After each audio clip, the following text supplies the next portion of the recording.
I'm here! I actually thought I wasn't gonna make it today, you guys. It's about 3.5 hours away. I've had my tour booked for a week. It's at noon, and I was thinking 8:30, that'll give me plenty of time to drive over here, stop for breakfast, stop at the bank, and I'll have some time to wander around before going in the cave. You guys see an error in judgment there? I didn't. Not until about 8:15 this morning. I thought that was a snake at first. So I ran out the door, booked it over here, and somehow I made it. My timing wasn't the only thing trying to stop me. Went in for an oil change yesterday, and they couldn't rotate the tires because, and I quote, 2 of them were code red. Later on, I went back to get those fixed. And as it turns out, guess what? I actually needed 4 new tires. But at least I wasn't worried on the drive up now that I got those. Well, this is cool. I didn't know about that. Might have to check into doing that. And that one too. Okay, so this is how you do it. Pick up one of these little pamphlets, and man, I wish I would have known about this before, because this is cave tour number, I think, 9 this year, and I would have already been done. It just means I'll have to go back. If you guys are planning on coming here, definitely give yourself enough time to check out the visitor center. And it's another one of those caves that has a whole little museum. I found a cat. Oh, I love these dioramas. Cute slogan there. Found a bobcat. I wonder if I have any teams. The penny is pretty tempting. They all are, but I'm talking specifically about the one with the bats. I didn't know that weasels were that small. Look at that compared to the otter. That's pretty cool. Have I ever seen a weasel in real life? Helictites. Oh, look at that. They're also called crazy straws. I forgot about that. I almost didn't look up there, but now that I saw this, I'm so glad I did. They have a whole jar full of gnome bones, you guys. That's hilarious. So this cave was discovered back in 1886 by a man named Charles Christopher, and he was working for a grain mill at the time. He was trying to figure out what body of water was powering this mill. So he was walking along this pond's edge, and he felt a really cold air coming out from underneath some rocks. And for some reason he thought, I should go in that hole. So he got out his John boat, and he actually had to lay completely flat on his back, and he pushed himself through with his hands. And that's when he eventually came into a corridor down that way. And that's when he realized he just discovered a cave. So he then left and got 2 of his friends, and they got some equipment and started mapping out this cave together. We have no clue where this water is coming from. The cave gets too small and we're unable to continue exploring back there, so currently that's our greatest mystery within the cave. We do know that this water is flowing, and it pumps over 1 million gallons of water out a day. And when you look at it, it does appear to be stagnant, so that's all undercurrent that's flowing. And this water ranges from about 2 to 12 feet deep, and it's 57 degrees, so it's the same temperature as the air. And columns can be formed a couple different ways. Either a stalagmite can grow all the way up, a stalactite can grow all the way down, or they might be in the middle and have a stalagmite. There's a lot of pretty waterways in here. We're walking through some very impressive bits where we're not even stopping to talk. And honestly, you guys, I've been on so many cave tours lately where the group itself has tried to talk over the guide and been so loud. And this group is great. They're being so quiet that I'm nervous even talking into the camera. Does anyone know the safest place to be during an earthquake? A cave.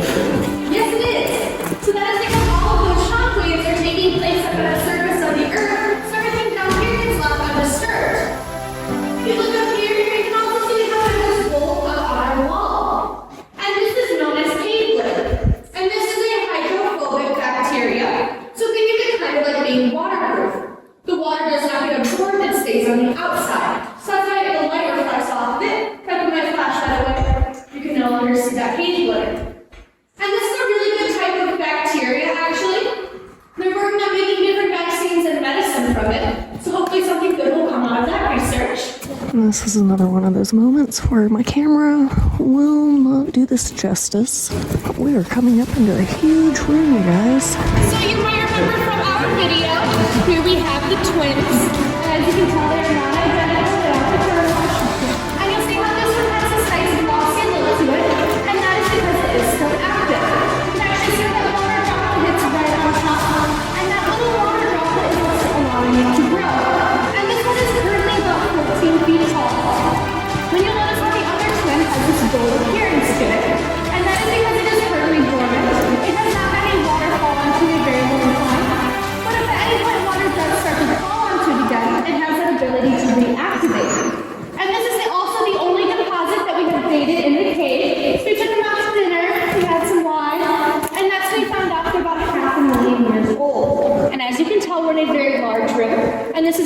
creatively named the Big Room.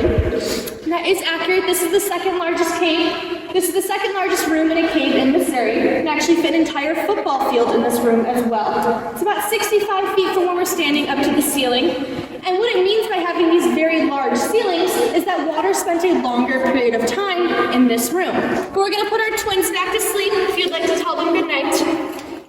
Good night. And if you look right above this Walsh River, you will see the King's Canopy. And this is our largest example of flowstone in the cave. And it is currently dormant. It would need a significant amount of water to flow on it to reactivate it. And at one point in time, it was completely attached to the wall behind it. And if you look on top of the King's Canopy, you'll see this concrete platform. And this is where they actually used to perform weddings in the cave. You can also notice there are no railings. So that might not have been the safest place to get married in here. We still have weddings in the cave, but instead we perform them over by the twins, where it's a little bit safer for people. I love those little columns down there. I don't know why I say little. They look little from here, but they're far away. So this is our carrot room, and it just gets that name because the stalactites on the ceiling look like little carrots poking in from underground. And of course you can't have a carrot room without a little bunny hole. And this goes down about 8 feet, and at the bottom of that hole is where the cave Sasquatch lives. If we touch anything in the cave, he will come out. You'll also notice how we have this track along our wall over here, and as we know this is not due to an earthquake, this is actually due to something called cave settlement. And essentially this cave is on a very large bed of land, and rocks are actually into the tracks as they stand. And something that's a process of things can contract very quickly, and when that contraction happens, the water coming on top of it goes down with it. And so these stalactites are so tight to the ceiling, they stayed up there while the rest of the column got pulled down with that clay, causing it to break in half.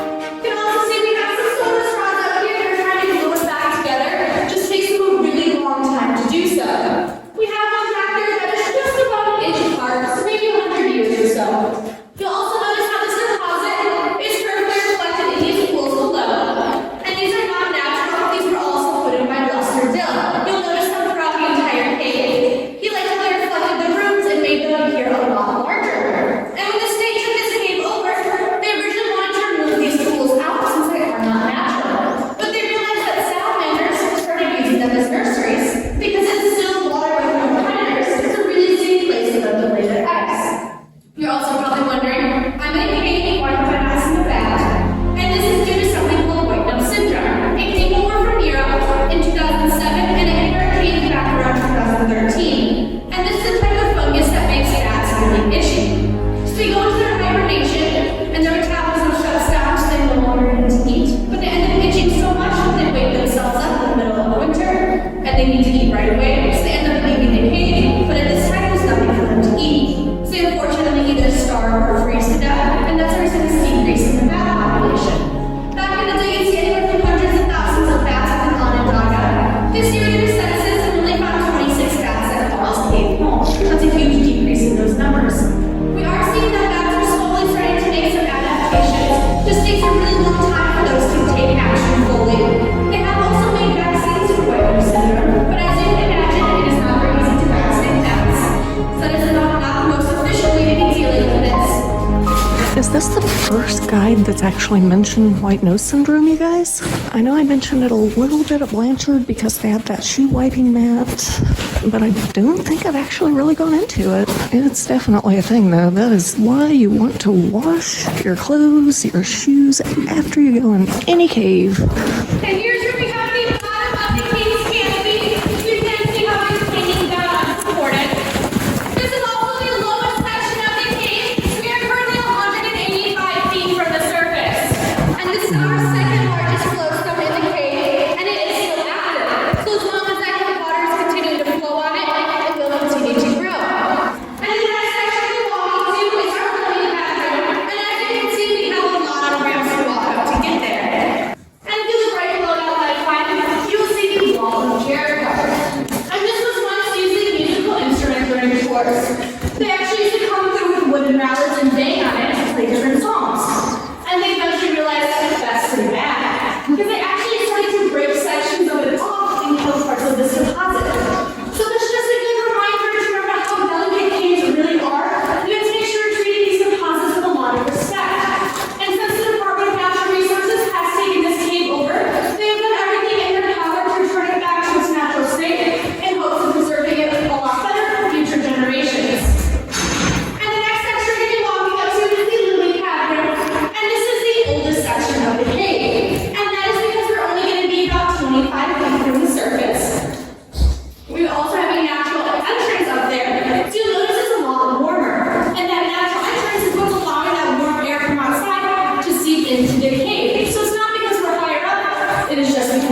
is gonna be hard to edit, you guys. Usually I have a lot more narration than I do good cave footage, but I think this time it just might be the other way around. It makes so much of a difference when you get a really good tour group too. The last two I went on, you guys, I seriously didn't even know if I was gonna be able to edit those. And I got my stamp.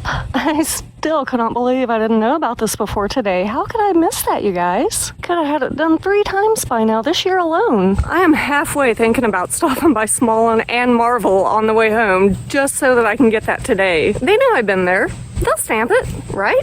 Got something from the gift shop too. I've actually been looking for this for a couple of weeks now. Can you guys hear the air conditioning? It's 102 in the car. Woohoo! Now it's time to drive 3.5 hours home. At least I have good tires. I'm roughly 50 miles from home now. There are 2 places on I-44 that I always stop at. It's tradition, and this is one of them. There's a ton of candy in here, you guys. Shoot, you guys, I just realized I forgot to see if they had a lapel pin a while ago. Usually I end up with a big bag full of taffy when I come here. I don't know about today though. Oh, a whole row of Pez dispensers. They even have Mario and Luigi. Cotton candy in just about every flavor you can think of, including maple bacon. I didn't think I'd ever see that flavor of cotton candy. Seriously? Oh my gosh, they even have hot pickle. That is hilarious. Man, they have everything in these things. Man, look at all this candy, you guys. I'm starting to realize I don't think I've eaten anything today. Oh, hey, I've been wanting to try this stuff. I've seen it on 2 or 3 different vlogs this year. I'd never heard of it before. Love trying all these novelty sodas. That one's not exactly a novelty, but I'd still never seen it before. Ooh, black olive? I mean, I love black olives, but ugh. Pretty proud of myself, you guys. I only made it out with 2 things, the cheer wine and this popcorn, because lemon blueberry, I could not pass that up. Normally, I'm not much of a sweet popcorn fan, but like I said, I've not eaten much today. Okay, let's test this puppy out.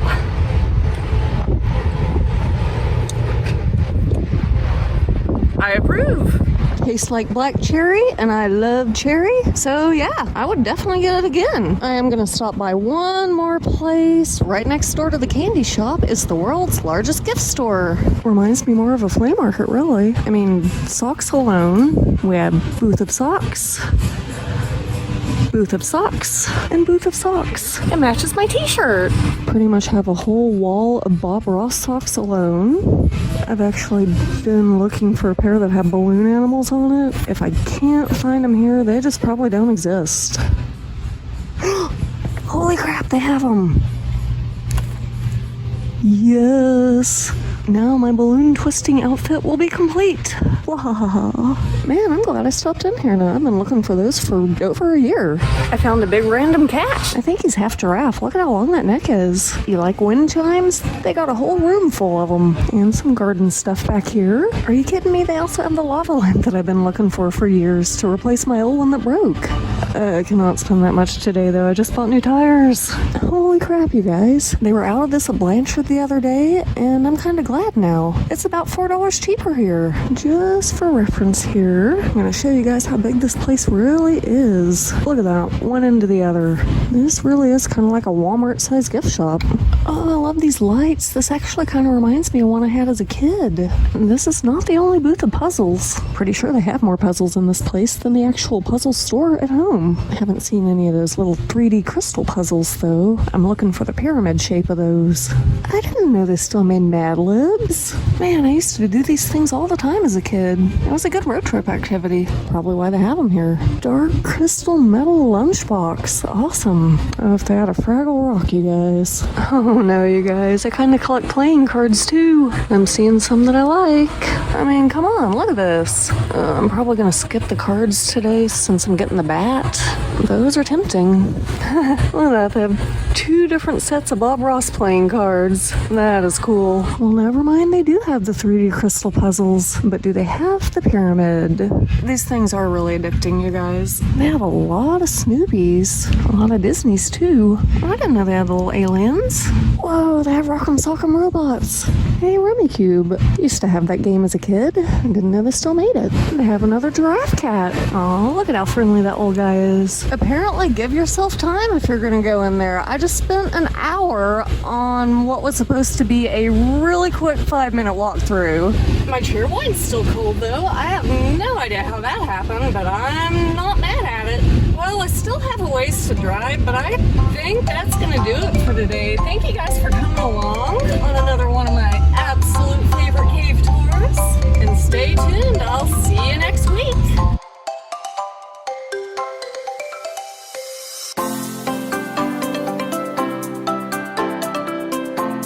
And this is me turning around because I just completely passed the interstate trying to do that outro. I guess it's been about a week or two since I got lost in a video. Had to happen.